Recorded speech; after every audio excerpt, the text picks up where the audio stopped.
Hello दोस्तों, स्वागत है आपका हमारे यूट्यूब चैनल ज्ञान विंड में।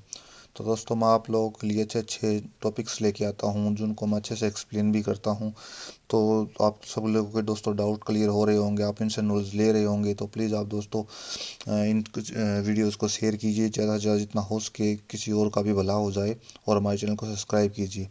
तो दोस्तों, आज का टॉपिक हमारा पावर फैक्टर है। ज़्यादा लेट न करते हुए चलो टॉपिक को स्टार्ट करते हैं। तो दोस्तों, जो पावर फैक्टर होता है उसके बारे में इंटरव्यू वगैरह में काफ़ी सारे क्वेश्चन पूछे जाते हैं कि ये होता क्या है, इसने कितना इसको मेंटेन कितना करना चाहिए, पावर फैक्टर को जो इम्प्रूव है वो कैसे किया जा सकता है और उसको कैसे कैलकुलेट किया जाता है। तो हमें आज ये सारे ही टॉपिक इस वीडियो में कवर करेंगे। तो दोस्तों, चलिए हम अभी स्टार्ट करते हैं। तो हमारा जो पावर फैक्टर होता है दोस्तों, वो हमारा कोस फाई के नाम से जाना जाता है।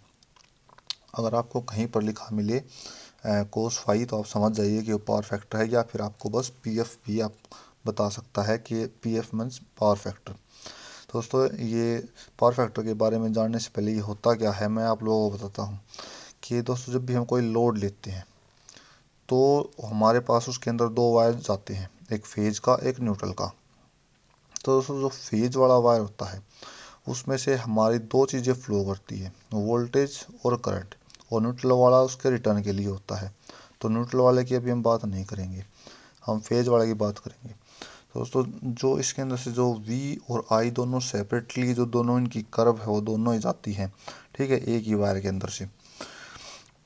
वो कैसे जाती है वो भी बताएंगे। तो दोस्तों, जो लोड हम यूज करेंगे वो हमारे जो लोड है, लोड के बारे में आपको पता होगा कि मेनली हमारे जो लोड हैं वो तीन टाइप के होते हैं। पहला अपना होता है रेजिस्टिव लोड, दूसरा अपना इंडक्टिव लोड, और थर्ड और लास्ट हमारा होता है कैपेसिटिव लोड। दोस्तों, आप लोगों ने पढ़ा भी होगा कि जो रेजिस्टिव लोड होता है, जैसे कि जो हमारे घरों में बल्ब होते हैं, प्रेस होते हैं और हीटर्स होते हैं, ये सारे लोड हमारे रजिस्टिव लोड है। इसके अंदर हमारा क्या होता है, रेजिस्टेंस होता है। तो इनमें दोस्तों पावर फैक्टर की कोई टेंशन नहीं होती है। इनका जो पावर फैक्टर है वो यूनिटी होता है, यानी कि वो 1 होता है।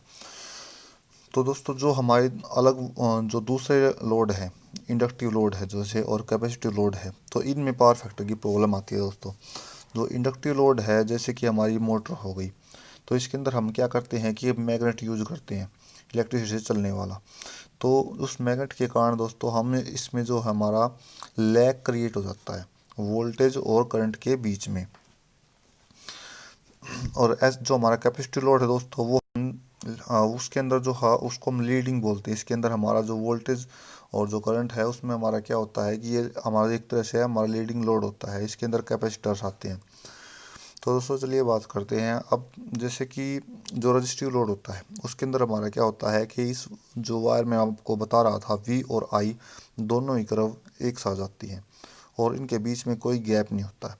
तो इस तरह टाइप का जो लोड है वो रजिस्टिव लोड होता है। इसमें हमारा पावर फैक्टर हमेशा 1 रहता है। सेकेंड टाइप का जो लोड है दोस्तों, वो हमारा इंडक्टिव लोड है। इसमें क्या होता है, जो हमारा जो करंट है वो हमारा वोल्टेज से आगे रहता है, ठीक है। जो हमारी वोल्टेज है वो लैग कर जाती है इसके अंदर, और जो इनके बीच में एक डिफरेंस क्रिएट होता है, एक जो एंगल है उसका डिफरेंस होता है। इस एंगल को हम फाई से डिनोट कर रहे हैं इधर, ठीक है। तो जो ये एंगल होता है ना, इस एंगल का कोसाइन जो लेंगे तो वो हमारा पावर फैक्टर निकलाता है।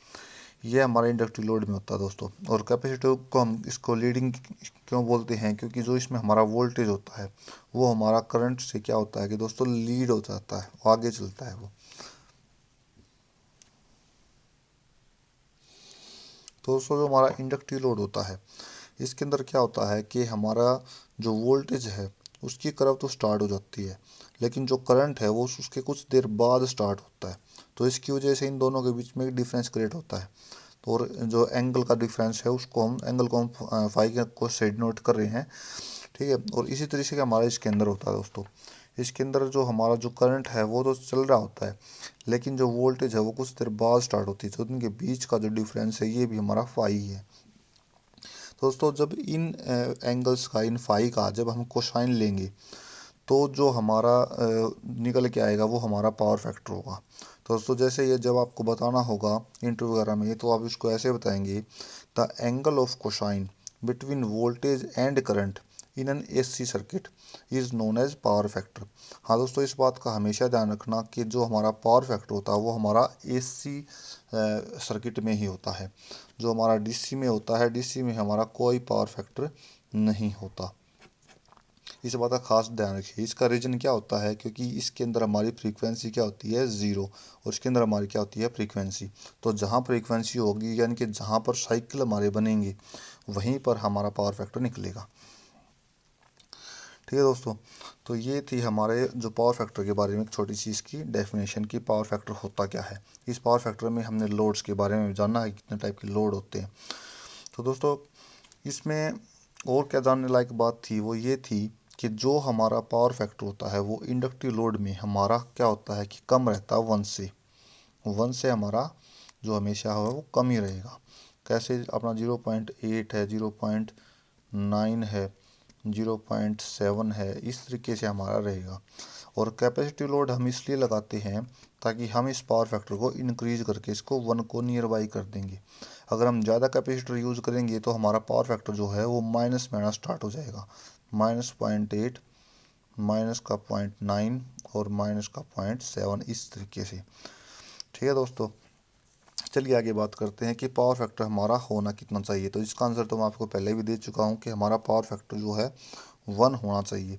लेकिन हमारा पावर फैक्टर 1 नहीं हो पाता है काफ़ी सारे लॉसेस के कारण। तो हमारा 0.9 या 0.8 पावर फैक्टर है तो वो हमारा गुड है। अगर उससे नीचे पावर फैक्टर है तो उसको हम इंक्रीज करेंगे बाई द कैपेसिटिव लोड के थ्रू। ठीक है, तो कैपेसिटर लोड जैसे हम कैपेसिटर उसमें ऐड करेंगे तो हमारा वो बढ़ना स्टार्ट हो जाएगा। थर्ड क्वेश्चन दोस्तों ये था कि हमारा पावर फैक्टर को इम्प्रूव कैसे करें। तो ये भी मैं आपको पहले ही बता चुका हूँ कि जब हमारे इंडक्टिव लोड आएगा तब हमारा पावर फैक्टर जो है डिक्रीज होगा। तो उसको इंक्रीज करने के लिए हम क्या लगाएंगे, उसके अंदर कैपेसिटर्स। तो दोस्तों इम्पोर्टेंट और फाइनल ये चीज़ ये है कि हमारा जो पावर फैक्टर हो वो कैलकुलेट कैसे किया जाता है। चलिए दोस्तों मैं आप लोगों को ये समझा देता हूँ। तो पावर फैक्टर दोस्तों कैलकुलेट करने के हमारे हम 2 तरीके से कैलकुलेट करते हैं। एक तो हम अपना एक नॉर्मल लोड के लिए कैलकुलेट करेंगे, और दूसरा हमारा जो एनर्जी मीटर होता है उसमें हम पावर फैक्टर कैसे कैलकुलेट करेंगे, ये चीज़ देखेंगे। तो दोस्तों हमने एक नॉर्मल लोड यहाँ पे हमने के लिए क्या लिया हुआ है कि 3 फेज मोटर ली हुई है जो कि 2 किलोवाट की है। तो इसका जो पावर फैक्टर का फॉर्मूला होता है वो क्या होता है, वोट, जो भी इसके वोट है, डिवाइड बाई √3 VI। याद रखना दोस्तों, जब भी हम 3 फेज की बात करेंगे तो नीचे √3 जरूर आएगा। ठीक है, जो हमारा √3 अगर मान लो इसको हम हटा देंगे तो हमारा जो ये पावर फैक्टर वो गलत हो जाएगा, और वो सिर्फ सिंगल फेज मोटर के लिए ही आएगा। तो यहाँ पे जब हमने 3 फेज मोटर ली है तो हम इसको √3 से डिवाइड करेंगे। तो जैसे हमारा 2 किलोवाट है दोस्तों, तो इसके अंदर वाट कितने हो जाएंगे, किलो के अंदर अपने 1000 होते हैं, तो हमारे टोटल 2000 वाट होंगे। और √3 की वैल्यू 1.732 होती है।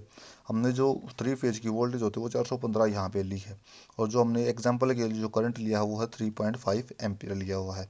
तो जब हम इसका कैलकुलेशन करते हैं फाइनली तो दोस्तों ये 0.79 आता है। यानी कि जो हमने मोटर ली 3 फेज की 2 किलोवाट की, तो उसका पावर फैक्टर 0.79 आया है। अब देखते हैं दोस्तों कि एनर्जी मीटर से हम कैसे इसको कैलकुलेट करेंगे।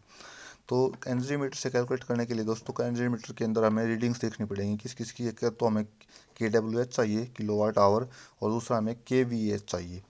तो दोस्तों इसका जो फॉर्मूला होता है कोस पाई का वो क्या होता है कि KWH डिवाइड बाई KVH। तो एग्जांपल के लिए मान के चलते हैं कि हमें मीटर के अंदर अपने KWH की रीडिंग ली वो हमारी 100 थी, और KVH के लिए वो हमारी 120 थी। तो इस तरीके से जब हम कोस फाई निकालेंगे तो 0.83 आ जाएगा। तो दोस्तों ये थे आज का हमारा छोटा सा टॉपिक पावर फैक्टर के ऊपर, जो कि बहुत ही ज़्यादा इंपॉर्टेंट है। पावर फैक्टर के बारे में अगर आपको नहीं पता है तो आप मेंटेनेंस लाइन में अपना टाइम वेस्ट कर रहे हैं। तो इसलिए दोस्तों उम्मीद है मैं आपको अच्छे से समझा पाया। अगर फिर भी आपसे को समझ नहीं आया है तो मैं इसको और ईजी वे में भी आपको बता सकता हूँ। उसके लिए आप प्लीज़ आप कमेंट कीजिए। और दोस्तों अगर वीडियो पसंद आई है तो उसको लाइक कीजिए, ज़्यादा से ज़्यादा शेयर कीजिए ताकि और लोगों को भी समझ में आ सके। और दोस्तों हमारे चैनल को भी सब्सक्राइब कीजिए। थैंक यू वेरी मच, आज के लिए इतना ही।